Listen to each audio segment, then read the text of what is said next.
This looks delicious, doesn't it? Yes, it smells amazing. Let's eat up. Yeah. My name is Adrian Carter, and in my family, I was always the extra chair at the table. Adrian, pass the salt, my mother, Linda Carter, said without looking at me. I slid it across the table. Here, careful. My younger brother, Ethan Carter, laughed. Wouldn't want you to mess that up too. I clenched my jaw but stayed quiet. This was normal. In our house, Ethan joked and everyone laughed. I spoke and the room went cold. My father, Robert Carter, cleared his throat. Ethan closed the Westbridge deal today. 20% profit. Mom's face lit up. That's my boy. I forced a small smile. That's good. Dad finally looked at me. Not warmly. Never warmly. You could learn something from him. I swallowed the familiar burn in my chest. Actually, I finished the Harper audit this morning. It saved the company nearly. Ethan cut me off with a loud chuckle. Relax, Adrian. No one's handing out trophies. Mom sighed like I just embarrassed her. Dinner isn't the place to brag. Brag. The word hit harder than it should have. I stared at my plate. I wasn't bragging. Then what were you doing? Dad asked flatly. Before I could answer, Ethan leaned back in his chair, shaking his head. Speaking of mistakes, we need to talk about the missing $50,000. My fork froze midair. What? Dad's eyes sharpened. Ethan says funds went missing from the Carter Holdings account. The one you reviewed. My stomach dropped. That's not possible. I balanced those books myself. Ethan gave me that same easy smile he'd worn his whole life. Funny, because the loss showed up right after your audit. That doesn't mean I took anything. Mom crossed her arms. Adrian, this isn't a joke. I know it's not, I said, my voice tightening. That's why I'm telling you I didn't touch that money. Dad's tone turned cold. Then explain it. I can't explain something I didn't do. Ethan leaned forward, lowering his voice like he was being reasonable. Look, I'm not trying to attack you, but the numbers don't lie. They do when someone moves them. I shot back. The room went very still. Dad's hand hit the table. Enough. I flinched despite myself. He stared at me like he didn't recognize me. Are you accusing your brother? I'm saying I didn't do this. Mom finally looked straight at me, disappointment written all over her face. Adrian, why are you making this harder than it needs to be? My chest tightened. Because I'm innocent. Ethan let out a soft, almost sad sigh. Man, I try to cover for you. My head snapped toward him. Cover for me? Dad pushed his chair back slightly. The sound scraped across the floor like a warning. If you needed money, you could have asked. I didn't take it, I said louder now. Mom's voice turned sharp. Lower your voice. I laughed once, short and hollow. Of course. Ethan can accuse me of theft, but I'm the one being disrespectful. Watch your tone, Dad warned. Something inside my chest cracked a little wider. You already decided it was me, didn't you? Silence. That was my answer. Ethan rubbed the back of his neck. Look, if you just admit it, we can fix this quietly. I stared at him, really stared. For the first time, something about his expression felt wrong. Too smooth. Too calm. I didn't take the money, I said slowly. Dad stood up. His voice was final. Then until this is resolved, you're suspended from the company. The words landed like a punch. Mom added softly. Maybe some time away will help you reflect. Reflect. I pushed my chair back, the legs screeching loudly. No, I said. Dad frowned. No, I'm not staying where I'm already guilty. Ethan's voice followed me as I grabbed my jacket. Adrian, don't be dramatic. I paused at the doorway, my hand tied on the frame. For a second, I waited for someone to stop me. No one did. I let out a slow breath. You chose him. Like always. Mom sounded tired. Adrian. But she didn't finish. I opened the door and stepped into the cold night air. Behind me, the house stayed warm, bright, and completely fine without me. I walked down the driveway alone, my chest hollow but strangely steady. If this was what being erased felt like, then maybe it was time I stopped trying to belong. I didn't sleep that night. By morning, I was still sitting in my car outside the Carter house, staring at the front door like an idiot who hadn't learned his lesson. Last try, I muttered to myself. Just one last try. I walked inside without knocking. Mom was already in the living room, arms folded. You're back, Linda Carter said flatly.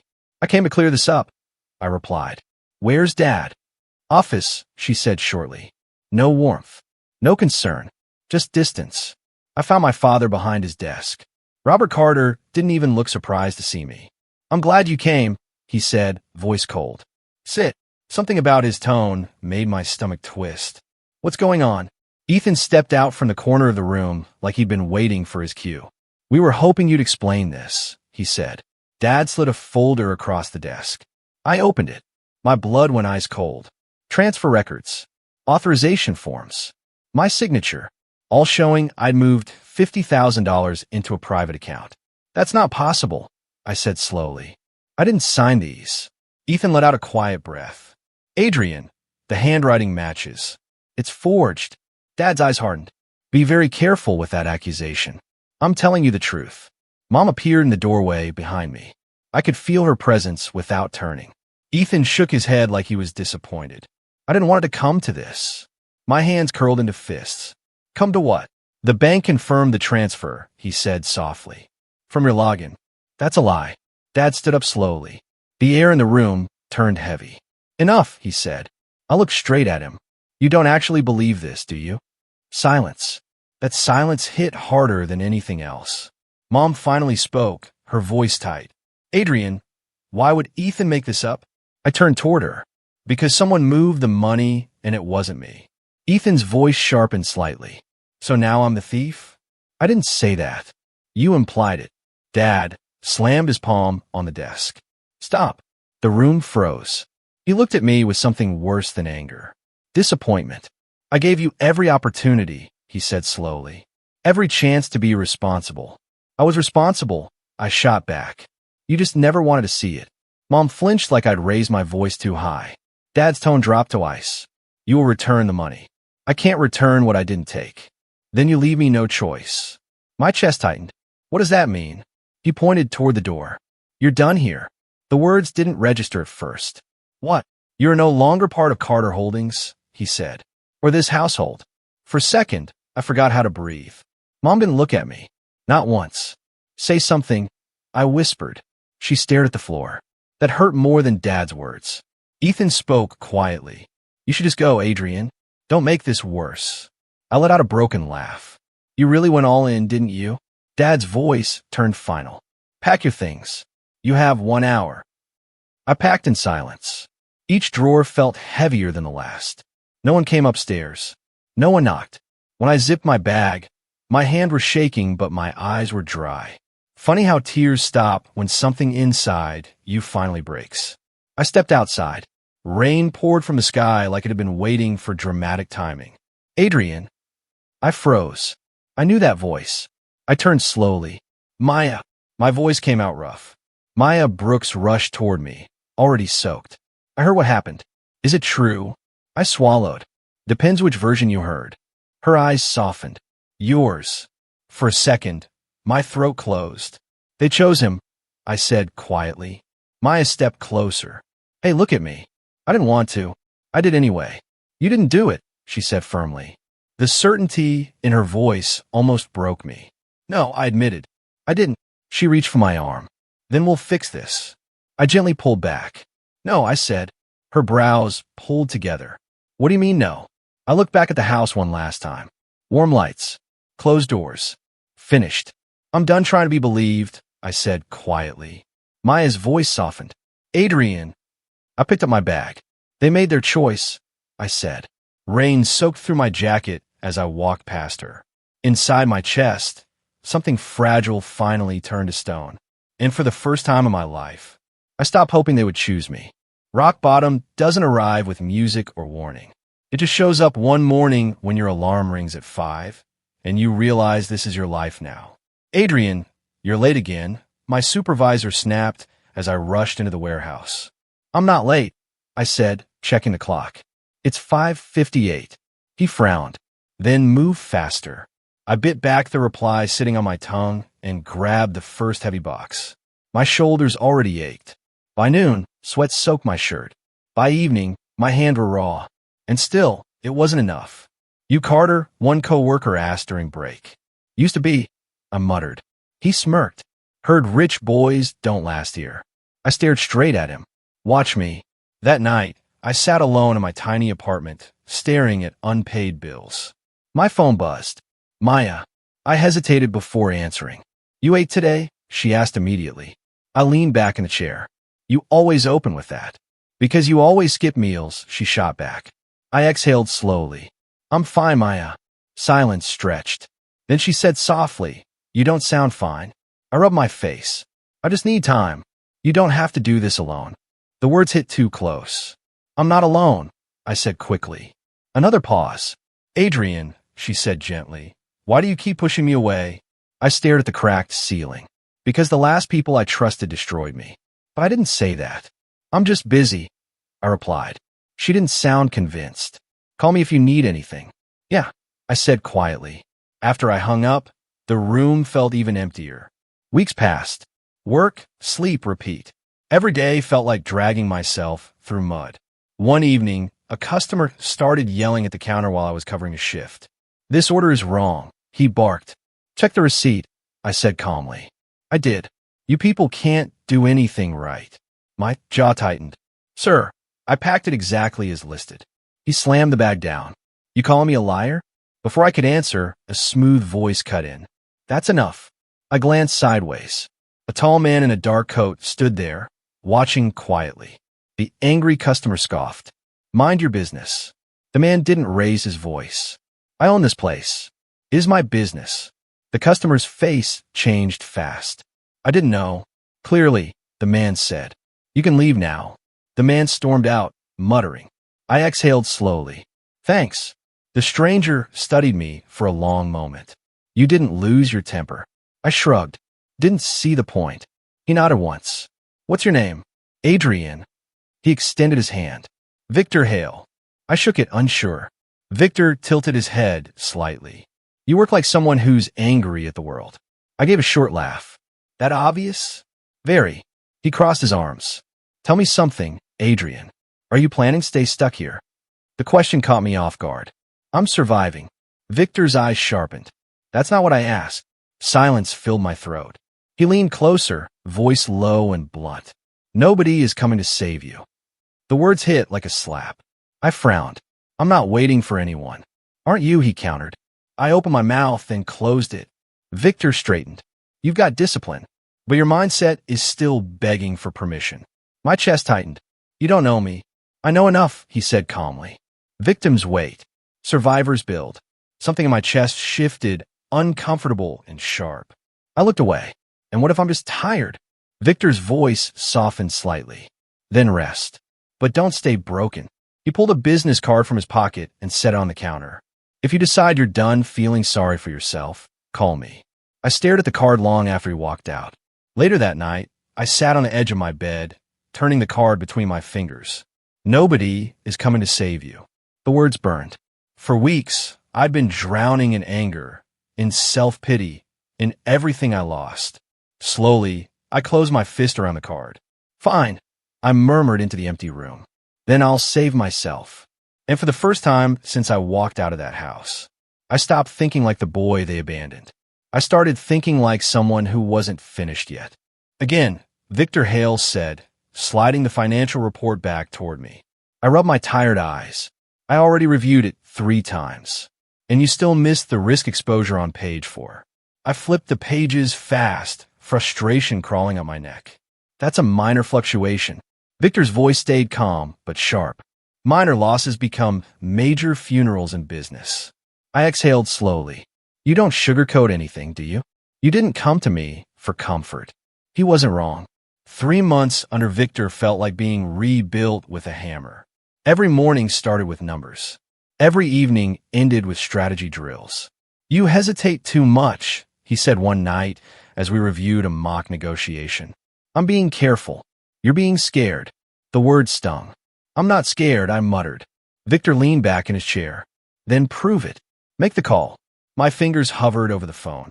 The small investment deal in front of me wasn't huge, but my chest still felt tight. Adrian, Victor said quietly, comfort is expensive. Growth costs more. I made the call. 2 weeks later, I lost my first investment. Badly. I stared at the red numbers on my screen. I followed the model exactly. Victor stood behind me. And I still lost. Yes. That's it. Just yes. He crossed his arms. Did you learn? I clenched my jaw. Yeah, I learned losing money sucks. Victor's mouth almost twitched. Good. Pain is memorable. I pushed back from the desk. Maybe I'm not cut out for this. Silence filled the room. Then Victor said quietly, say that again. I hesitated. Maybe I'm not. Wrong, he cut in. You're not quitting. You're adjusting. My hands curled into fists. Easy for you to say. It's not your money. Victor's voice dropped. Every loss is tuition. The question is whether you're a student or a quitter. I didn't answer, because part of me still wanted to walk away. Adrian, you look exhausted, Maya Brooks said when I met her for coffee. I'm fine. You always say that, she replied softly. I took a sip of bitter coffee. Work's just been busy. Her eyes searched my face. Victor's pushing you hard, isn't he? That's the point. Maya leaned forward. There's a difference between pushing and breaking. I'm not breaking. You're changing, she said quietly. I didn't like how accurate that sounded. What's wrong with changing? I asked. Nothing, she said, unless you forget who you are. Before I could respond, Victor's voice cut in from behind me. Sentimentality is expensive. I turned. You've got great timing. Victor pulled out a chair without asking. Maya's eyes narrowed slightly. You must be Victor, she said. And you must be the friend, trying to keep him soft. Her tone cooled. I'm trying to keep him human. Victor met her gaze evenly. Humans who hesitate get eaten in business. I stepped in quickly. Okay, time out. Both of you. Maya looked at me. You've been distant lately. I've been focused. That's not the same thing. Victor stood. Focus is exactly what he needs. Maya's voice sharpened. And what happens when he forgets how to trust people? Victor didn't hesitate. Trust should be earned. Silence stretched between them. I rubbed my temples. Can we not do this right now? Maya sighed softly. Just don't lose yourself, Adrian. Victor added calmly. And don't let emotions bankrupt your future. They were pulling me in opposite directions. And the worst part? They both had a point. Months passed. Losses got smaller. Decisions got faster. Sleep got shorter. One evening, I walked into Victor's office and dropped a folder on his desk. I want your opinion. He opened it slowly. His eyebrow lifted slightly. Interesting, he murmured. I crossed my arms. It's risky. Yes. But the upside is strong. Yes. I leaned forward. Would you take it? Victor closed the folder and looked straight at me. What do you think? My pulse picked up. For the first time, I didn't feel frozen. I think it's time, I said. Victor's lips curved just slightly. Then do it. 3 weeks later, I stared at my screen in silence. Green numbers. Real profit. Not luck. Not survival. Growth. I exhaled slowly. I did it. Victor stood beside me. You did. It wasn't millions. It wasn't flashy. But to me, it felt like I'd just taken my name back from a grave. And for the first time since everything fell apart, I wasn't just surviving anymore. Your numbers are clean, Victor said, closing the report in front of him. Consistently clean. I leaned back in my chair. That's the goal. He studied me for a second. You've come a long way from the warehouse. Feels like a different lifetime. It should, he replied calmly. Years had passed since the night I walked away from the Carter house. I wasn't struggling anymore. My investments were steady. My name carried quiet weight in the right rooms. And for the first time in my life, I didn't feel invisible. But some ghosts don't stay buried. My phone buzzed on the desk. Unknown number. I almost ignored it. Almost. Adrian Carter speaking. The voice on the other end sounded careful. You don't know me, but my name is Daniel Reeves. I frowned slightly. Should I? I used to be a senior accountant at Carter Holdings. Everything in my chest went still. What do you want? I asked quietly. I think you'll want to hear what I have to say about your brother. Silence stretched between us. Victor's eyes lifted slightly from across the desk, already reading my expression. Talk, I said. Daniel exhaled slowly. Your brother Ethan has been moving company funds through shell accounts for over a year. My grip tightened on the phone. That's a serious accusation. It's a documented one. Victor leaned back, watching me closely but saying nothing. I kept my voice even. Why come to me? Because, Daniel said carefully, I know what happened to you back then. A cold weight settled in my stomach. And you think this fixes it? I asked. No, he admitted. But I think you deserve the truth. I stood and walked toward the window, staring out at the city lights. What exactly did he do? I asked. Daniel didn't hesitate. High-risk leverage plays. Hidden losses. Creative accounting to keep your parents impressed. My jaw tightened. Same pattern. Different scale. And my parents? I asked quietly. They signed off on everything Ethan recommended, Daniel said. No questions asked. Of course they didn't. Victor finally spoke, his tone calm. Forward me the files. Daniel replied quickly. Already sent. My email pinged seconds later. I didn't open it yet. Why leave the company? I asked Daniel. Because when I raised concerns, he said slowly, Ethan made it clear my position was replaceable. I let out a slow breath. Understood. Whatever you decide, Daniel added. Just know the cracks are already there. The call ended. Silence filled the office. Victor folded his hands. Well, I didn't answer right away. Instead, I opened the files. Numbers. Transfers. Patterns that felt sickeningly familiar. I closed the laptop slowly. So, Victor said, what's your move? I rubbed my jaw. I haven't decided. His eyes narrowed slightly. You're hesitating. I'm thinking. About what? He pressed. The answer came out quieter than I expected. About whether I still care. Victor didn't speak for a moment. Then he said, that's the wrong question. I looked at him. What's the right one? Whether this affects your future. I leaned back in the chair, staring at the ceiling. Because the truth was ugly. Part of me wanted to walk away. Let the Carter empire burn on its own. But another part of me, the stupid, stubborn part, still remembered family dinners before everything broke. Still remembered wanting my father's approval. Still remembered my mother's smile before it stopped reaching me. My phone buzzed again. Maya. I answered quietly. Hey, you sound far away, she said gently. Just working. She paused. Is this about your family? I closed my eyes briefly. Maybe. Her voice softened. You don't owe them anything, Adrian. I swallowed slowly. I know, but knowing and feeling weren't the same thing. After we hung up, Victor watched me carefully. You're not as detached as you pretend to be, he said. I gave a tired half-smile. Yeah, I admitted quietly. That's the problem. Outside, the city kept moving. Inside, the past was starting to knock again. And this time, I wasn't sure if I should open the door. Turn on Channel 9, Victor said the second I walked into his office. I frowned. Good morning to you too. Just turn it on. I grabbed the remote and froze when the news anchor's voice filled the room. Carter Holdings facing regulatory scrutiny after irregular financial disclosures surfaced late last night. My stomach tightened. Well, Victor said calmly. Looks like the cracks finally widened. I sank into the chair. How bad is it? My phone buzzed before he could answer. Daniel. I picked up immediately. Talk. Daniel didn't waste time. It's worse than we expected. The shell accounts got flagged during a routine audit. I leaned forward. Public. Very. Victor's eyes sharpened slightly. What about Ethan? I asked. Daniel exhaled slowly. He's trying to contain it.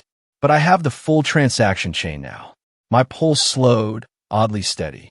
How clean is the proof? Clean enough to bury him, Daniel said bluntly. The room went quiet. Victor watched me carefully. So, Daniel continued, what do you want to do with it? I didn't answer right away, because the truth was sitting heavy in my chest. This was the moment. The opening. The perfect chance to return every ounce of pain Ethan handed me. Victor spoke softly. You're thinking too loud. I glanced at him. Am I? Yes. Daniel's voice came through the phone. Adrian, I'm here. You exposed this, he said carefully, and Carter Holdings won't survive the quarter. I stood and walked toward the window again, staring at the city below. Destroy him. Or walk away. My fingers tightened around the phone. What are my parents doing? I asked. Daniel hesitated. Damage control. Quiet settlements. Media pressure. Of course they were. Still protecting him. Still choosing him. Victor's voice cut in, low and measured. Revenge decisions rarely age well. I gave him a sideways look. Who said anything about revenge? You didn't have to. Daniel spoke again. I can forward everything to the regulators whenever you say the word. The temptation hit sharp and fast. One move, one email, and Ethan's golden image would shatter permanently. My jaw tightened. but something inside me had changed over the years. I wasn't the angry, desperate man they threw out anymore. I exhaled slowly. Don't send anything. Both men went quiet. Daniel sounded surprised. You're sure? For now, I said calmly. Victor's eyes narrowed slightly, studying me. Daniel pressed carefully. You realize he's still exposed, right? This doesn't fix itself. I know. Then why hold back? Because I'm done fighting for their attention. But I didn't say that out loud. Instead, I said, keep monitoring. Send me updates. Understood, Daniel replied before the call ended. Silence settled in the office. Victor finally spoke. Interesting choice. I shrugged slightly. I'm not here to play hero or executioner. No, he said slowly. You're playing something smarter. I didn't confirm that, because the truth was simpler. I just wasn't willing to get my hands dirty for them anymore. My phone buzzed again. Maya. I answered. Hey. Her voice came through tight with concern. Tell me the news isn't true. Depends which part. Adrian, she said softly, your family's company is everywhere right now. I saw. She paused. Are you involved? I leaned back in the chair. No, that wasn't the question, she said quietly. I stared at the ceiling. I'm not attacking them, if that's what you're asking. A small breath of relief came through the line. Good, she said. Then her voice shifted. But you sound different. I smirked faintly. Different how? Colder. Victor's gaze flicked toward me like he was listening without listening. I'm focused, I replied. Maya didn't sound convinced. Just promise me you're not becoming someone you won't recognize later. I hesitated just long enough for her to notice. I'll be fine, I said finally. But even to my own ears, the answer sounded carefully incomplete. After the call ended, Victor folded his arms. You're not done with this situation, he said. I gave a small shrug. I never said I was. Outside, Carter Holdings was starting to bleed market confidence. Inside, I opened a new acquisition file. Victor's eyebrow lifted slightly. Moving fast, I met his gaze evenly. Opportunity doesn't wait. Because if the Carters were losing ground, I was more than ready to take it. The first call came at 7:12 a.m. I stared at the name flashing across my phone. Ethan. For a long moment, I just watched it ring. Victor glanced up from across the conference table. You going to answer that? I turned the phone face down. No. The ringing stopped. Silence followed. Victor studied me carefully. You've been waiting years for this moment. I didn't ask for it to happen like this, I said quietly. Maybe not, he replied. But here it is. Before I could respond, my assistant's voice came through the intercom. Adrian, the acquisition documents are ready for signature. I straightened slightly. Send them in. Business first. Always. An hour later, I stood in the empty marble foyer of the mansion. My mansion. The real estate agent smiled politely. Congratulations, Mr. Carter. The property is officially yours. I nodded once. Thank you. Her heels clicked away, leaving the space quiet and echoing. I walked slowly across the polished floor. Every step should have felt like victory. Instead, it just felt quiet. My phone buzzed again. Ethan. I let it ring. Again and again. Finally, it stopped. I exhaled slowly and stepped toward the massive window overlooking the city. From up here, everything looked small, contained, manageable. If only life worked that way. By evening, the news channels were fully lit up. Carter Holdings files for emergency restructuring following mounting legal pressure. Multiple civil suits pending. Former CFO Ethan Carter unavailable for comment. I muted the TV. Victor sat across from me in the study, calm as ever. Textbook collapse. I leaned back in a leather chair. You sound impressed. I respect predictable outcomes, he said evenly. My phone buzzed again. This time, it wasn't Ethan. Mom. My thumb hovered over the screen. Victor's voice stayed neutral. That one's harder, isn't it? I locked the phone without answering. Yes, I admitted. Victor didn't push further. He didn't need to. Later that night, Maya showed up unannounced. She stepped into the living room and slowly turned in a circle. Wow, too much, I asked. Her eyes softened slightly. It's not the house I'm looking at. I leaned against the bar counter. Then what are you looking at? You, she said quietly. Silence stretched between us. She walked closer. You did it, Adrian. You really did. I gave a small shrug. Looks that way. Maya studied my face carefully. So why don't you look happy? The question hit harder than I expected. I'm happy, I said automatically. She didn't buy it. You sound tired, she said gently. I looked away toward the dark window. It's been a long few years.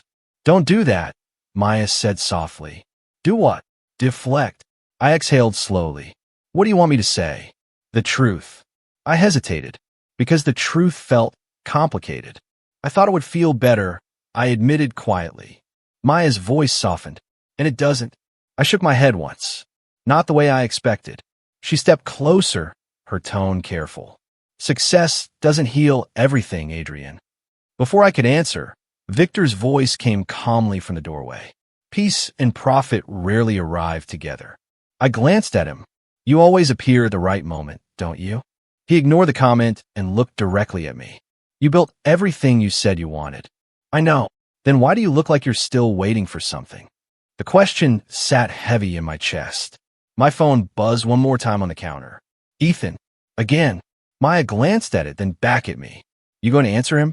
I stared at the screen for a long moment. Then I turned the phone face down. No, I said quietly. The room fell silent. I had the money, the power, the life they never thought I'd build.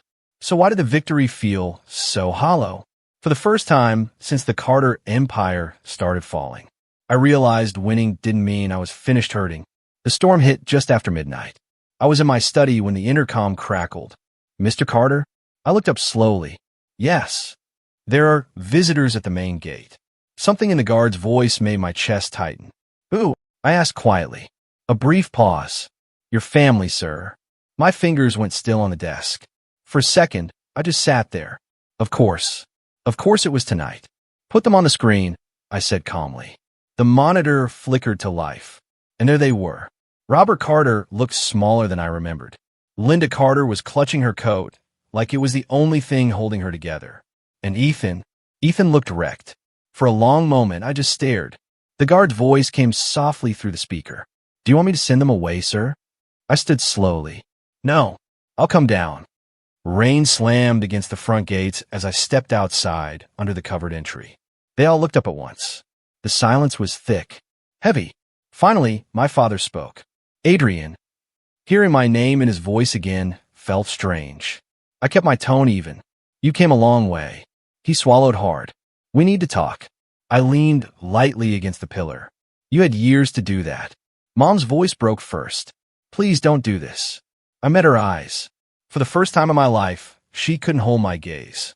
Ethan stepped forward slowly. Adrian, I raised a hand.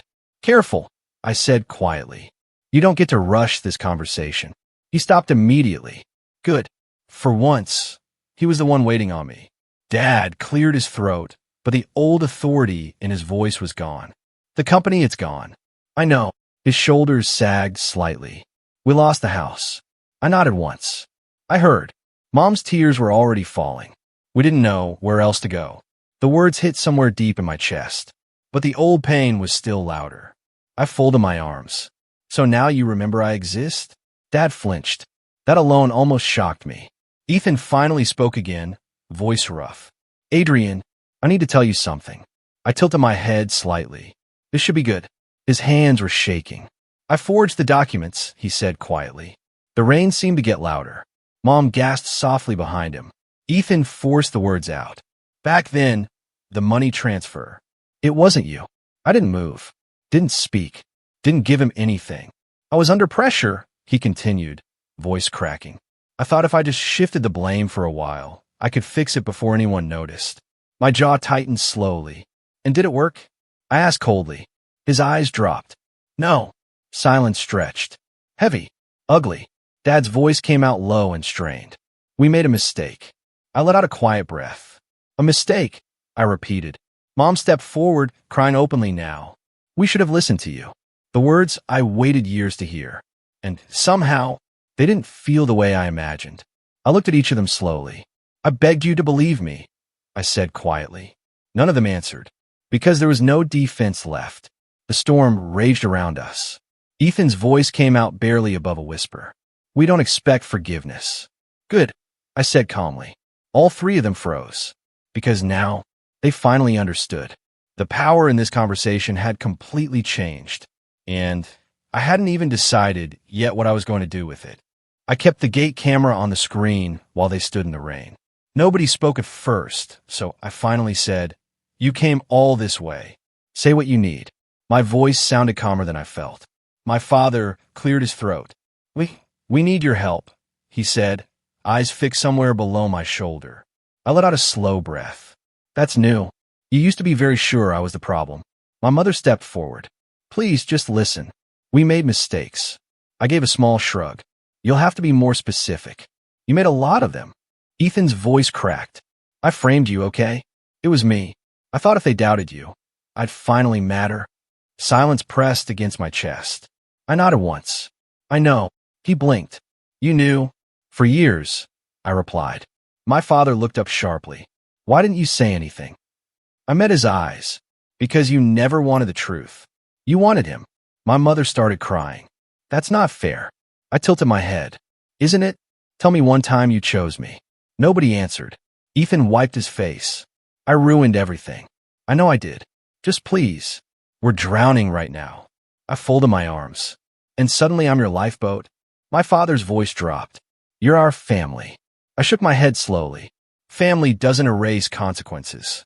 My mother whispered, "Are you really going to turn us away?" I paused, feeling the old ache try to surface. I didn't let it. "No," I said quietly. "I'm not heartless." Three hopeful faces lifted at once.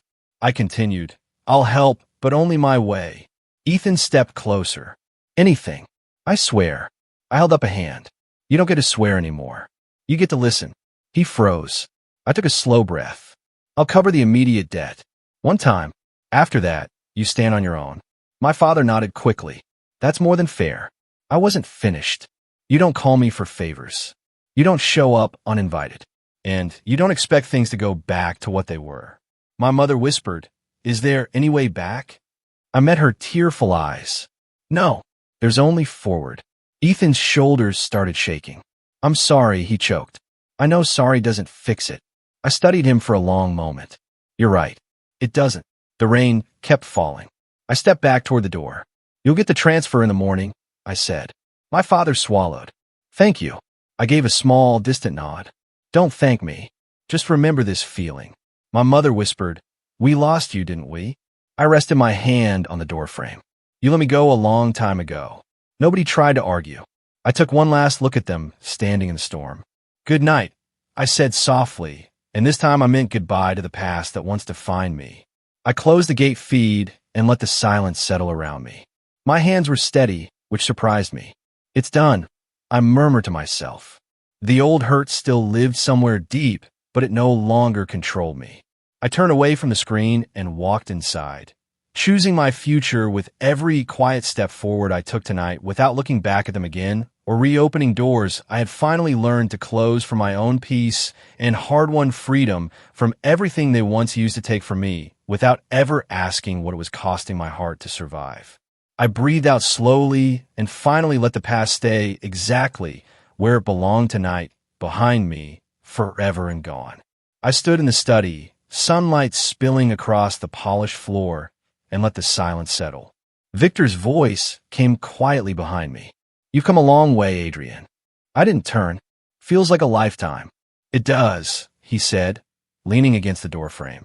"And yet, you handled everything without losing yourself." I exhaled slowly. "I'm not sure I'd call it handling. More like surviving." Victor smirked faintly. "Survival is underrated." I finally turned to him. I used to think surviving meant proving them wrong. And now, I paused, thinking of the storm at the gate, of Ethan's tears, of my parents' regret. "It's about living for myself." Victor nodded. "That's the difference between revenge and freedom." I walked toward the balcony. The city stretched below, vast and quiet. I thought I wanted them to suffer, I admitted. I wanted them to feel the pain I carried for years. Victor's eyes softened. "Did they?" I shook my head. "I let them live with it quietly. But it doesn't matter anymore.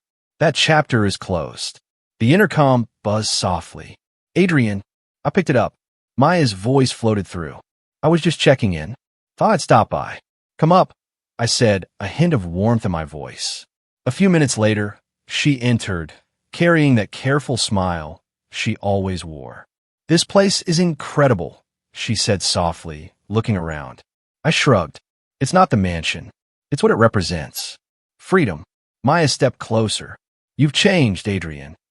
I have, I admitted, but not in the ways most people expected. She tilted her head. You're calmer. Colder maybe, but also stronger. I smiled faintly. Calmer. That's probably true. But not cold. Not really. I just choose where to put my energy now. Maya's eyes searched mine. And me. I let a small laugh escape. You? You've always been part of the energy I keep. Her smile softened. Glad to hear it. I leaned against the railing, watching the sunlight hit the streets below. Victor said something once, that peace and profit rarely arrive together. And now? Maya asked softly. Now, I said, I have both, but not in the way I imagined. Victor cleared his throat.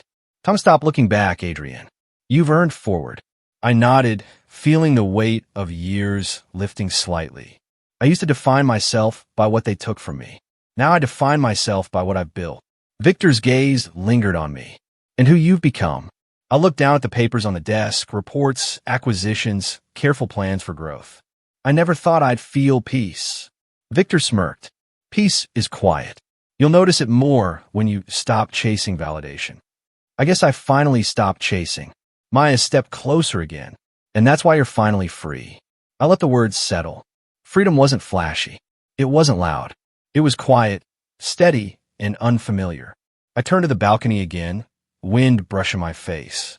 I closed my eyes and let the storm of the past years fade. You're smiling, Maya said softly. I'm realizing, I admitted, that I don't need anyone else to approve me anymore. Not my parents. Not Ethan. Not anyone. She reached out and brushed my arm gently. And you still let me be here? Of course, I said quietly. Some things are worth keeping close. The sunlight warmed my face, and I let myself inhale deeply. The mansion no longer felt like a trophy. It felt like home, my life. I opened my eyes and looked at the horizon. The city stretched on endlessly, full of opportunity, full of unknowns. I didn't fear it. I didn't crave it. I simply accepted it. For the first time in years, I didn't feel the anger that had driven me. I didn't feel the ache that had haunted me. I felt something better, something quieter. I felt free. Maya smiled beside me, and Victor's calm presence remained behind. I was no longer the boy ignored, no longer the son overlooked. I was the man I had worked, suffered, and survived to become. And in that quiet moment, standing in the sunlight of my mansion, I understood fully. Nothing could touch me now, not even the ghosts of the past. I closed my eyes once more and let the warmth settle around me, the city buzzing quietly below. This was my life, my choices, my peace. I had finally arrived.